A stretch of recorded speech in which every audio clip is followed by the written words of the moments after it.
What's up, everybody? This is Evo with Right Place Gaming. Welcome back. Today is Sunday, and today we're going to be going over the new overhaul with Destiny on the Taken King release, the Nightfall and the Weekly Heroic. There's going to be some changes, definitely some good ones, hopefully. Now, the first detail they are changing is for Nightfalls, you're no longer going to be kicked to orbit if everyone dies. Thank goodness. I think that's something a lot of us found annoying, because you could either be 2 seconds into it, everybody dies for some reason, get kicked to orbit, or you could be all the way to the very end, the boss, die, everyone goes down, and get kicked to orbit. Then you'd have to do it all over again. So with that being fixed, it's going to help. And next, it would be the weekly Nightfall boost that they're going to remove. The buff, the pretty effect over your head after you beat the Nightfall, they're going to be taking that out. They said that it might be temporary because a lot of people, or how do I say it, it wasn't being used the way they wanted it to be used. They wanted it to be more of a trophy kind of thing, where it showed, some prestige that you accomplished something really big in the game. Instead, it was just something that players were trying to complete at the very beginning of the weekly reset on Tuesday, just to get it done and get it out of the way so that they could have the boost for the rest of the week, which, that makes perfect sense for you to use it that way. That's how we all did, because you would get a boost from all your experience and everything. It would help you. So by removing the Nightfall buff, they've taken that experience buff and kind of spread it out over other things in the game. So then that way we would still get the experience buff in a way, quote, I guess. But as far as the Nightfall buff itself, it's going to be gone. Not sure if they're bringing it back or not.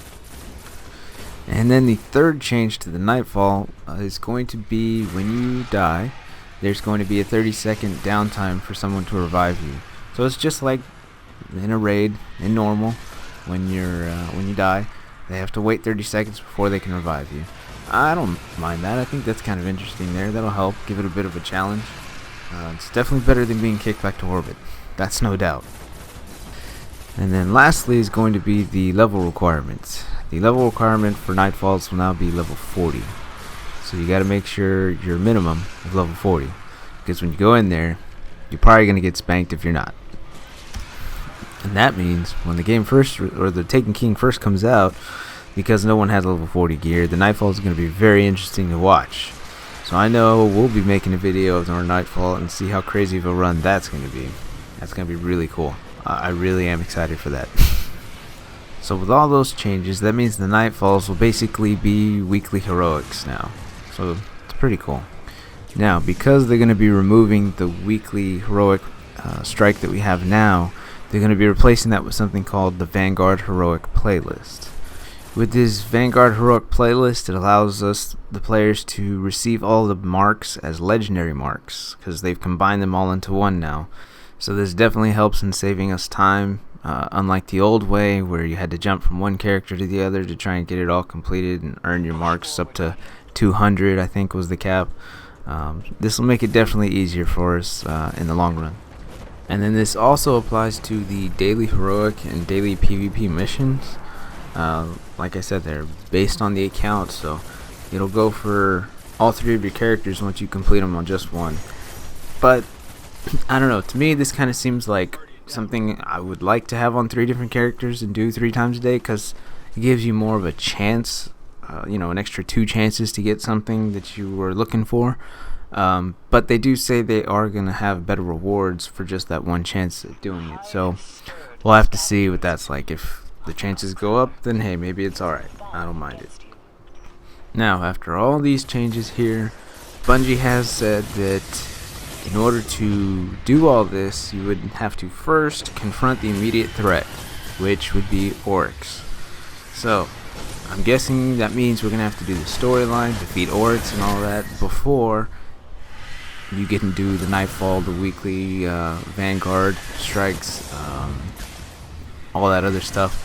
So, I'd like to see that. But then again, the story is probably only going to be, hour or 2 long? Not even. So we'll have to see. Although, I'm still very excited. As much as Destiny is made fun of, I definitely do like the game. They're definitely making some changes that were needed. and overall it really looks like they're changing the game majorly, very big. So it's almost feels like I'm playing a different kind of Destiny game. I really am looking forward to it. I hope y'all are.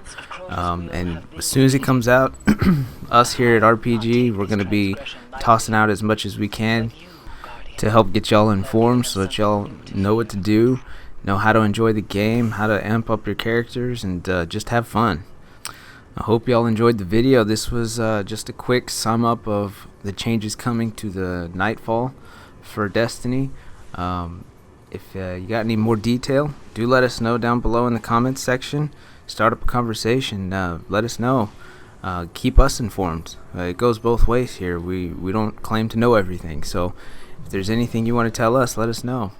Leave a like, that always helps, and of course subscribe for any future Destiny content. When the Taken King comes out, like I said, we're going to be tossing out everything we can for y'all. So hope y'all enjoyed the video. Y'all take care. Evo signing off.